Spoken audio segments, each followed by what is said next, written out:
We will bring a great teamwork with people whom we have seen from a distance, some from close, but I have always admired. Our Foreign Minister is an inspiration for last many years for me.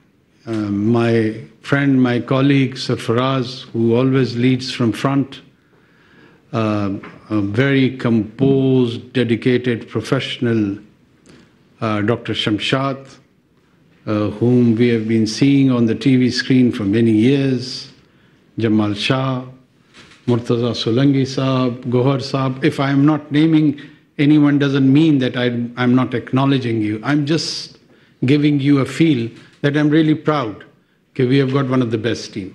I'm hopeful that Almighty Allah would enable us to lead and steer this nation in this interim period. I'm very well aware that we are here for an allocated time. We do not have some perpetual mandate to serve this nation or country, but in given allocated time, हम कोशिश ये करेंगे कि कोई foundations lay करें where we have sense of continuation of national and international commitments with all the previous governments which they have given to the different forums.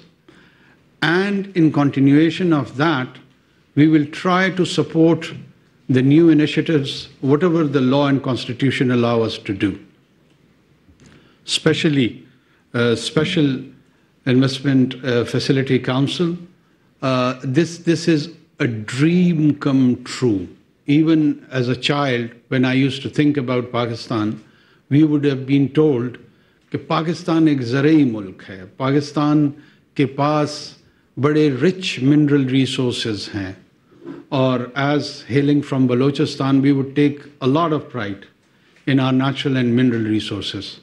But we never knew that what those mineral resources were. But a day has arrived when, thank God, with the support of all the institutions in which Pakistan military is in lead, with its ablest leadership, to support, facilitate, encourage, and realize this old national dream. It is not an idea or a dream of an institution. An institution may be in the lead role, but it is collectively owned by around 2,500 million people of this country. So we all own it, we all support it, and we will all contribute jointly towards it. Dusra, I know it's a polarized society, and in this polarized environment, we would try to differentiate between politics and law. There is a rule of law and there is a rule of order. We would ensure that rule of order is not compromised in any way. Rule of order would ensure and lead us towards the rule of law. If there is chaos, if there is anarchy, no governance system, no secular system, no religious theocratic system, whatever the people of a concerned territory wish to live with it, you can't have that. So we know the sanctity of the order. That would be kept at any cost.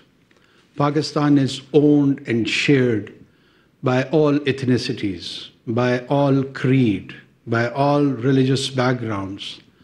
Quaid-e-Azam Muhammad Ali Jinnah, his famous speech of 11th August was a projection for the idea of a citizenry where no identity-based rights would be prescribed.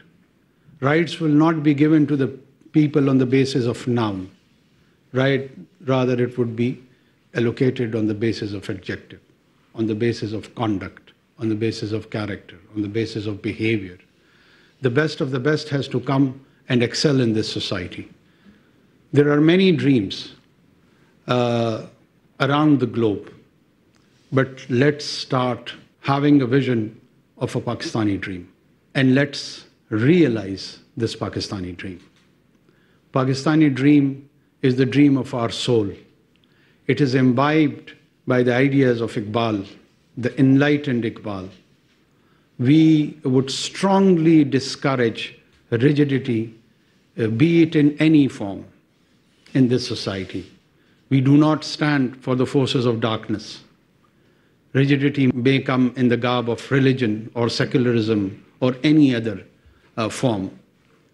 These extreme attitudes, they are not just unwelcomed, they would be discouraged. They would be curbed and controlled by the law.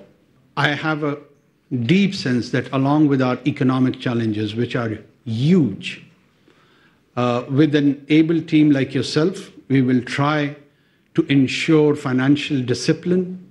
We have a sense of sanctity of the taxpayers' money, this money on which we are having today's meeting, consuming this water, tea, traveling, doing any sort of actions. It is paid by the people of Pakistan. And we have that sense of sanctity towards them. By the common vendor, he contributes towards our gathering. By a shopkeeper, by a civil servant, by a teacher, by a lawyer. They all contribute towards us so that we can deliver for them the social services. We can provide that secure environment for them. So that utmost duty, inshallah, maybe it is for a month, 2, 3, I don't know, or 3.5, whatever the allocated time is, we will demonstrate not through our words, but through our actions. The minorities, inshallah, will stay protected in this country. There may be an attempt to harm them from a section of marginalized and peripheral group of people, but that would be responded sternly and strictly by the state and society both. Pakistani state and society does not align and identify with such elements. They may be from us, but they are divorced from us. They are divorced from our identity process. We do not identify with them. We want to keep ourselves distant to them. One of the main idea of Muhammad Sallallahu Alaihi Wasallam's message with all the monotheist tradition, with all the Abrahamic tradition, was, and will remain the idea of dhami or zami or minority. They always envisioned that there would be a situation where your community probably would be in majority. So when you are in a majority, the minority has to be protected, not on the basis that they would convert to your worldview, not on the basis that they have to have the same kind of world outlook. They can differ with you, but the basic human dignity, the security, their provision and sustenance has to be ensured by this divinely inspired idea. And Pakistan, alhamdulillah, was created on those tayyaba and noble principles. Pakistan is the product of noble idea. Pakistan is a romance. And let's start realizing that romance with today's first cabinet meeting. I'm sure you would be given some task, and I expect that within 3 to 4 days, with all the inline departments, we will be having briefings, and with Godspeed, we will start, inshallah, to deliver. Last but not the least, we have seen some sabotage activities on May 9th. I would explicitly express my not just discomfort, but it was a way of disappointment that how and where did we reach on that day. Not just that our military installations were attacked. Gentlemen and ladies, let me remind you, When I was growing up, a new virus was emerged by the name of AIDS, and it was acquired immunodeficiency syndrome.